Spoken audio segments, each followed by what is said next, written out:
Ok, merci beaucoup. En tout cas, je vous remercie pour vous pencher sur ce thème qui est très important parce que quand vous regardez la responsabilité sociale des entreprises, voilà, c'est une démarche volontaire.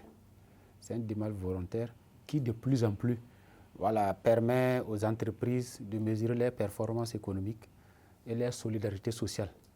Donc, quand vous êtes une entreprise, quand vous pratiquez la RSE, ça vous permet de voir, voilà, en termes de performance, vous montrer ce que vous avez pu faire et l'ancrage social dans votre entourage. Et c'est déjà encadré. On a le code minier qui, à travers les fonds miniers de développement, voilà, permet de donner des éléments pour que la RSE soit bien implémentée. Et le code de l'environnement, avec ses décrets d'application comme les décrets sur les évaluations environnementales, qui vont aboutir à l'élaboration d'un plan de gestion environnementale et sociale, donc qui permet également aux entreprises de faire des déclinaisons sociales et environnementales dans leur activité. Il y a également la loi sur les PPP, les partenariats publics-privés, qui appelle les entreprises, comme vous venez pour travailler, quand vous générez du profit, voilà, il faut penser à l'aspect social pour montrer vos performances. Donc ça, c'est l'ancrage. Et on a des pratiques. Voilà, heureusement, il y a des pratiques de la RSE que nous observons. Il y a le réseau des sociétés burkinabées. Ce sont des experts en RSE qui existent, voilà, tant bien que mal, qui arrivent à faire des activités. On a même ce qu'ils ont qualifié des journées RSE. La dernière édition s'est tenue en 2023. Donc, c'est un concept nouveau, qui a un ancrage institutionnel, juridique, qui a des pratiques, mais qui est appelé à mieux se mettre en place, à être mieux connu et à être pratiqué par les différentes entreprises. Oui, c'est embryonnaire parce que vous savez, dans notre pays, comme dans beaucoup de pays, il y a beaucoup de concepts. Voilà, même si vous prenez le code de l'environnement, le code minier, c'est des éléments nouveaux dans certaines dispositions qui n'étaient pas connus. Donc avec la RSE, c'est la même chose. En 2020, notre département a fait une enquête et on a vu que 16% des entreprises appliquent la RSE avec un investissement cumulé à plus d'1,4 milliard de francs CFA sur les activités d'environnement surtout et d'assainissement. Donc, mais quand on a essayé de pousser, on a vu qu'il y a l'un des blocages, c'est la méconnaissance même du dispositif RSE par près de 44% qui ne savent pas, en tant qu'entreprise, qu'elle peut pratiquer la RSE. Donc ça, c'est la méconnaissance. Également, il y a le manque d'intérêt. Vous savez, l'entreprise, c'est le profit. Donc, beaucoup ne comprennent pas pourquoi, au lieu de créer la richesse, je dois dépenser la richesse. Donc ça, c'est la méconnaissance et le manque d'intérêt. Donc, il y a la jeunesse aussi des entreprises. Donc ça, c'est autour de 2%, 2,9% des entreprises qui sont jeunes. A priori, veulent d'abord s'installer pour se développer avant de penser aux questions de RSE. Et il y a souvent l'indisponibilité des ressources financières, voilà, qui est évoquée par 1,9%. Voici les différents éléments qui font que la RSE reste embryonnaire, même si elle est pratiquée par certaines entreprises. Et en 2016, moi j'étais à un autre niveau de responsabilité, plus bas. On a travaillé pour faire le point. Il y a par exemple une mine industrielle qui nous a fait un rapport sur la mise en œuvre de sa RSE. Donc on a vu 100 millions qui ont permis, dans la zone d'intervention, d'appuyer des femmes sur les aspects agro-silvo-pastoraux. Donc ça, c'était très bien. Mais, comme on vous a dit, les entreprises préfèrent faire leur activité. Et quand elles savent que c'est bien, elles pensent à la RSE. Pourtant, comme on l'a précisé au début, ça permet de mesurer la performance économique et la solidarité sociale. Donc, on doit continuer à informer et à harmoniser les cadres d'intervention de la RSE.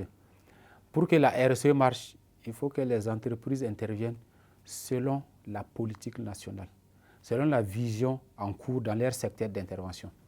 Je prends un exemple. Si une entreprise fait la RSE sur les personnes déplacées internes, elle ne doit pas le faire selon son entendement.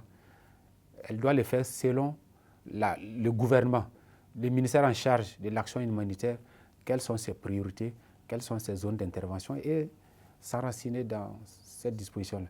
Donc le problème que nous avons, c'est la coordination des activités RSE et leur arrimage au contexte politique et aux orientations du moment. Non, ce qu'on va mettre en place, c'est déjà intensifier l'information et la communication. Parce que vous savez, il y a beaucoup de domaines qu'on peut opérationnaliser sans texte. Donc on peut dire qu'il y a déjà assez de textes. Maintenant, il faut expliquer. Parce que souvent aussi, il y a une confusion entre la RSE et l'obligation de l'entreprise de faire ceci ou cela. Parce qu'on a des exemples, quand vous prenez une entreprise qui a fait une infraction en matière d'environnement ou d'eau, et vous dites non, c'est vrai, il y a eu l'infraction, mais j'ai appuyé telle école pour des fournitures, ce n'est pas lié. Donc il faut faire la part, voilà, bien expliquer que vous avez vos obligations en tant qu'entreprise. Vous devez respecter les cahiers des charges dans votre domaine d'intervention. Mais en plus, vous devez faire la RSE, voilà, pour appuyer l'État dans le développement économique et social. Donc on va continuer à expliquer. Et l'un des éléments, il faut trouver une discrimination positive entre les entreprises qui font la RSE et les entreprises qui ne font pas. Mais on tient à préciser, appliquer la RSE ne vous soustrait pas de l'application de vos cahiers de charges. Ce n'est pas lié. Donc tout le monde doit mettre en œuvre son cahier de charges en fonction de son domaine. Et maintenant, on va faire le point. Quelles sont les entreprises qui font la RSE? Et on va inciter, voilà, pour reconnaître. C'est pourquoi on est en train de travailler pour mettre un label vert pour les entreprises qui va permettre, mais on dit vert, ce n'est pas 100% voilà, environnement, mais c'est un label vert qui va montrer comment l'entreprise prend en compte les questions sociales, les questions humanitaires, les questions d'assainissement, les questions d'environnement dans son développement. Parce que c'est très important. Même on était à la dernière édition de la SAMAO, nous avons expliqué à ce niveau qu'au-delà, on va indexer, au-delà des performances des mines, à produire une quantité donnée d'or, il faut annexer les responsabilités sociales également. Si vous avez produit 100 tonnes d'or, est-ce que cela fait de vous une entreprise verte? Est-ce que ça vous donne un label vert?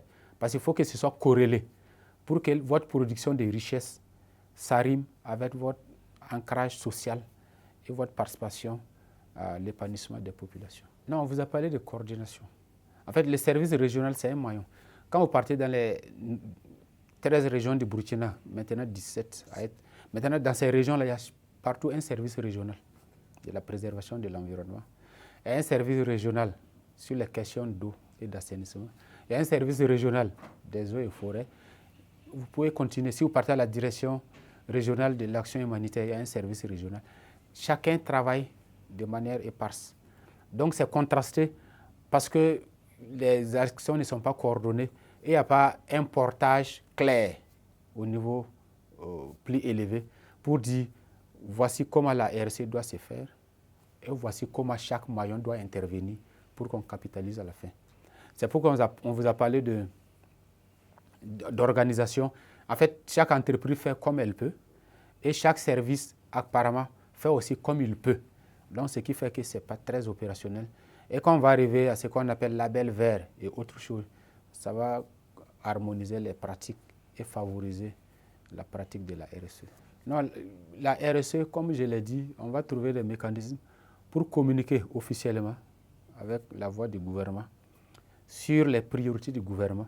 Voici les chantiers du gouvernement. En matière de RSE, voici les chantiers pour que la RSE intervienne. Voici les zones d'intervention. Et on va mobiliser, sensibiliser les acteurs. Parce qu'il y a des ressources, les entreprises font des bénéfices à des degrés variés. Donc une partie de ces bénéfices-là doit servir à la RSE. Et quand on dit RSE, ça ne sert pas à des personnes que nous ne connaissons pas. C'est pour des Burkinabés et des personnes vivant au Burkina.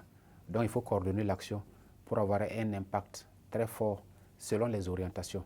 Parce qu'on peut faire la RSE dans des zones où il n'y a pas les besoins.